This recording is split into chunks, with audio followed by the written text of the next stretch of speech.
Hello बच्चों, so let's see the question and the question is how many pi bonds are present in ferrocene. ठीक है, तो question में पूछा गया है कि फेरोसीन में कितने पाई बॉन्ड्स प्रेजेंट होते हैं। तो इस क्वेश्चन को सॉल्व करने के लिए हमें फेरोसीन का स्ट्रक्चर पता होना चाहिए। ठीक है, so let's solve this question. तो सबसे पहले लेट्स सी कि जो फेरोसीन होता है इसका स्ट्रक्चर किस तरीके से होता है। तो फेरोसीन बेसिकली फेरोसीन कंपाउंड के अंदर 2 साइक्लोपेंटाडाइनाइल रिंग्स होती हैं जो कि आयरन के साथ सैंडविच्ड होती हैं। ठीक है, तो इस तरीके से लेट्स फॉर्म द स्ट्रक्चर। तो इस तरीके से ये एक साइक्लोपेंटाडाइनाइल रिंग है और इसी तरीके से आयरन के साथ सैंडविच्ड यहाँ पर दूसरी साइक्लोपेंटाडाइनाइल रिंग होती है। ठीक है, तो इस तरीके से 2 रिंग्स आयरन के साथ सैंडविच्ड होती है फेरोसीन के अंदर।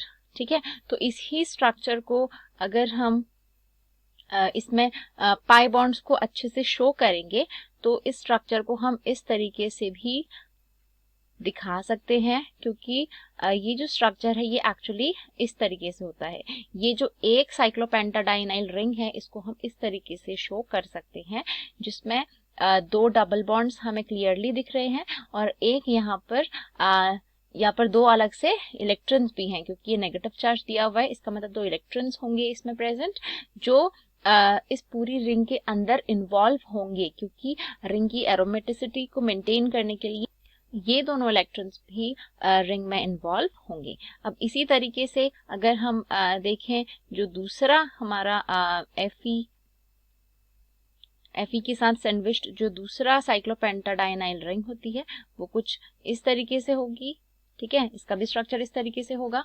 तो अगर हम यहाँ पर total number of pi electrons involved देखते हैं, ठीक है, so let me right it here, total number of pi electrons. तो यहाँ पर अगर हम total number of pi electrons देखते हैं कि कितने पाई इलेक्ट्रॉन इन्वॉल्व हैं, तो हमें मिलता है कि एक फेरोसीन रिंग एक साइक्लोपेंटाडाइनाइल रिंग के अंदर 2 2 4 और 2 इलेक्ट्रॉन इस नेगेटिव चार्ज की वजह से यानी 6 इलेक्ट्रॉन्स प्रेजेंट हैं।